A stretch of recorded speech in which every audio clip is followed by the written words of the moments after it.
سب سے پہلے بات کرتے ہیں سورۃ تبارک اللہ کی، سورہ ملک کے بارے میں۔ اللہ کے نبی صلی اللہ علیہ وسلم نے فرمایا کہ کیا میں تم کو ایسی چیز نہ بتاؤں جس کے ذریعے سے تم عذاب قبر سے بچ سکو؟ صحابہ نے پوچھا بالکل بتائیے، کیونکہ آخرت کی منزل میں جو سب سے پہلی منزل ہوگی جس سے ہمارا سامنا ہوگا وہ کون سی ہوگی؟ قبر۔ جب ہمارے گھر والے اٹھا کے نام بھول جائیں گے ہمارا، کیا نام ہے، کیا کہیں گے؟ میت کب نکلے گی، ٹائم کب ہے، جنازہ کب نکلے گا، نام ہمارا اسی دن سے چلا جائے گا۔ تو پہلی جو منزل ہوگی وہ ہماری قبر کی منزل ہوگی۔ تو اللہ کے نبی صلی اللہ علیہ وسلم نے فرمایا کہ جو شخص سورہ ملک کا پابند ہوگا وہ عذاب قبر سے محفوظ رہے۔ اس لیے ہمیں اس سورت کا بہت زیادہ اہتمام کرنا چاہیے، خاص طور پہ رات میں سوتے وقت۔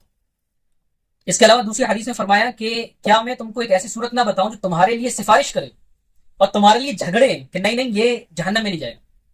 صحابہ نے پوچھا بالکل بتائیے، تو آپ نے فرمایا سورہ ملک۔ تو یہ سورہ ملک جو ہے بہت ہی اہم سورت ہے، اس کا بہت زیادہ اہتمام کرنا چاہیے۔ اس کے بعد سورہ مدثر پڑھی گئی تھی۔ جس طریقے سے ہم نے آپ لوگوں کو بتایا تھا جنت میں جانے والوں کی کچھ علامتیں ہوتی ہیں، کچھ نشانیاں ہوتی ہیں، پہلے پارے میں آیا تھا، چوتھے پارے میں آیا تھا، سورہ مومنون کی اسٹارٹنگ میں آیا تھا۔ اسی طریقے جہنم میں جانے کے بھی کچھ کام ہوتے ہیں، جہنم میں جانے کے لیے بھی کچھ کام ہوتے ہیں۔ وہ کام کیا ہے جو ہم لوگ کر رہے ہیں؟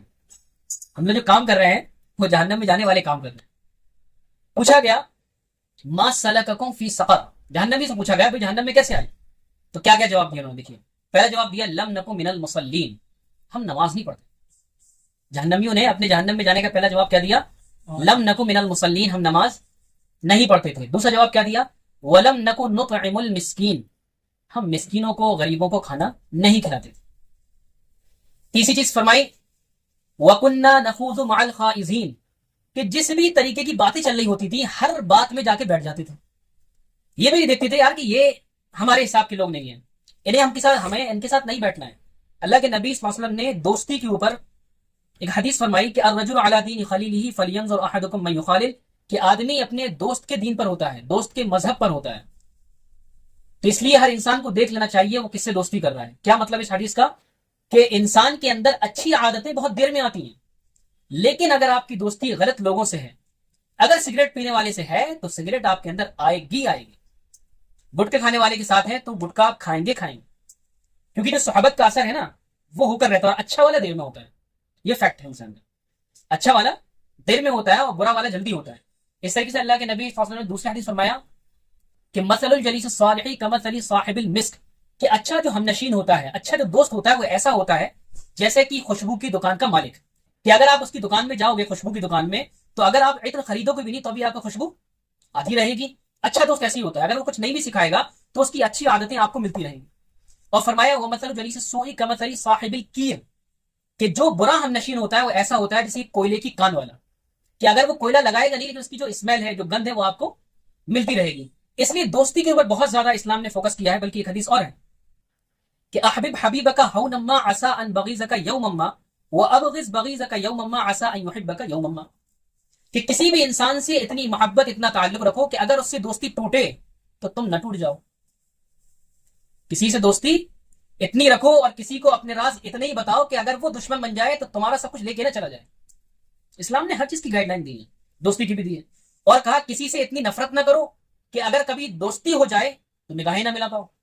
ہر چیز میں آپ کو اعتدال رکھنا ہے، ماڈریٹ رہنا ہے، نہ کسی سے دوستی اتنی کرنی ہے کہ سب کچھ اس کو دے دیا کہ اگر لڑائی ہوئی، بلکہ وہ آنکھیں دکھا رہا ہے آپ کو، بیٹا دب کے رہنا، بہت سارے راز ہمارے پاس ہے، تمہارے دھمکی بھی دیتے ہیں کچھ لوگ، چیٹ ہے تمہاری ہمارے پاس، اب کیا ہے راز نہیں ہوتے، کیا ہوتے ہیں تمہاری چیٹ ہمارے پاس ہے، ٹھیک ہے۔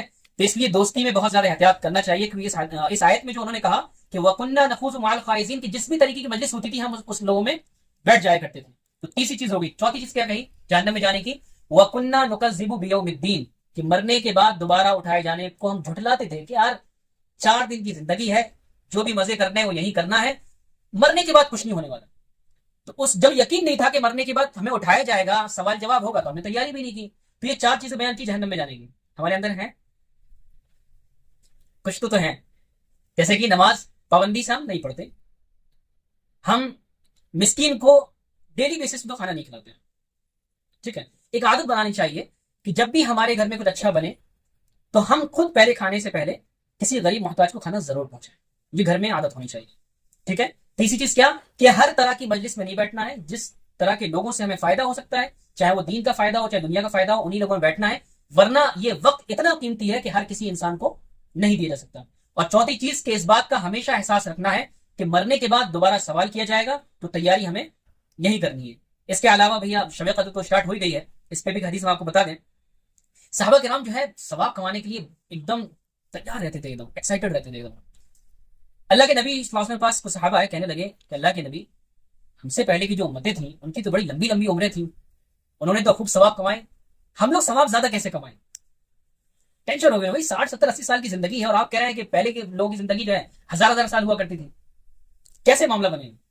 اللہ نے سورہ قدر اتاری, انا انزلناہ فی لیلۃ القدر وما ادراک ما لیلۃ القدر. اللہ تعالیٰ کہہ رہے ہیں کہ ہم نے لیلۃ القدر ایک رات دی ہے, تمہیں نہیں معلوم کہ لیلۃ القدر ہے کیا؟ پھر اللہ تعالیٰ خود جواب دے رہے ہیں, کیا کہہ رہے ہیں کہ لیلۃ القدر خیر من الف شہر, کہ لیلۃ القدر کی جو رات ہے اس میں عبادت جو ہے وہ 1000 راتوں سے بڑھ کر. تو اس لیے ہم اس رات کو ضائع بالکل بھی نہ کریں, خاص طور پہ ادھر ادھر کے کام میں بالکل بھی نہیں. جتنا ہو سکے عبادت میں رات گزاریں, بلکہ بزرگ بننے کے لیے, متقی بننے کے لیے عبادت زیادہ کرنا ضروری نہیں ہے. اگر کوئی انسان چاہتا ہے کہ ولی اللہ بن جائے تو اس کے لیے عبادت کرنا ضروری نہیں ہے, گناہوں سے بچنا ضروری ہے. آپ عبادت کرنا آسان ہو جاتا ہے, کیونکہ جو ہماری ہیبٹ میں آ جاتا ہے نا, جیسے کچھ لوگ ریٹائر ہو جاتے ہیں, اب کیا کام ہے بھائی, بس اللہ اللہ کرنا ہے, اب نماز بھی چل رہی ہے, مسجد میں ہی بیٹھ رہے ہیں, سب کچھ. اب باقی نوجوانوں کو دیکھ رہے ہیں, تو یار ٹائم نہیں دیتے ہو مسجد میں. بھیا اپنی جوانی یاد کرو, جب نوکری میں تھے تو کیا حال تھا آپ کا. میں تو کبھی کبھی اپنے ابو سے بول دیتا ہوں, ٹھیک ہے, کہ جب وہ دیکھو جب آپ اس میں مشغول تھے تو آپ کتنا ٹائم دے پاتے تھے. ایسے ہی دیکھو کہ ہم جس مرحلے سے گزر کے آ گئے وہاں پہ جو بچے ہیں تو ان کو ڈانٹنے سے پہلے اپنے آپ کو پہلے لے کے جاؤ, تو کلیئر ہو جائے گا کہ یہ صحیح چل رہے ہیں نہیں چل رہے ہیں. ٹھیک ہے, تو اس لیے عبادت ہیبٹ میں آ جاتی ہے اور کبھی کبھی آسان ہو جاتا ہے عبادت کرنا. بوڑھے لوگوں کے لیے تو آسان ہی ہو جاتا ہے, لیکن گناہوں سے بچنا آسان نہیں ہو پاتا. کیوں؟ بڑھاپے میں غیبت تو ماشاءاللہ ہو رہی ہوتی ہے, چغلی بھی ہو رہی ہوتی ہے, ٹھیک ہے, اور کچھ لوگ کی ریاکاری بھی چل رہی ہوتی ہے. تو بزرگ بننے کے لیے, ولی بننے کے لیے عبادت کرنا ضروری نہیں ہے, بلکہ گناہوں سے بچنا ضروری ہے. تو لیلۃ القدر میں ثواب اگر آپ زیادہ نہیں کما پائے کوئی دقت نہیں ہے, لیکن اگر گناہوں سے بچا لے گئے تو لیلۃ القدر کیا ہو گئی, آپ کی کامیاب ہو گئی. اور ایک اور بات کہ لیلۃ القدر میں جو دعائیں مانگی جاتی ہیں اس میں اللہ کے نبی صلی اللہ علیہ وسلم نے فرمایا کہ 110% قبولیت کے چانسز ہوتے ہیں. اللہ تعالیٰ خود جو ہے 7ویں آسمان میں آ کے کہتے ہیں, ہے بھائی کوئی مانگنے والا, کس کو کیا چاہیے؟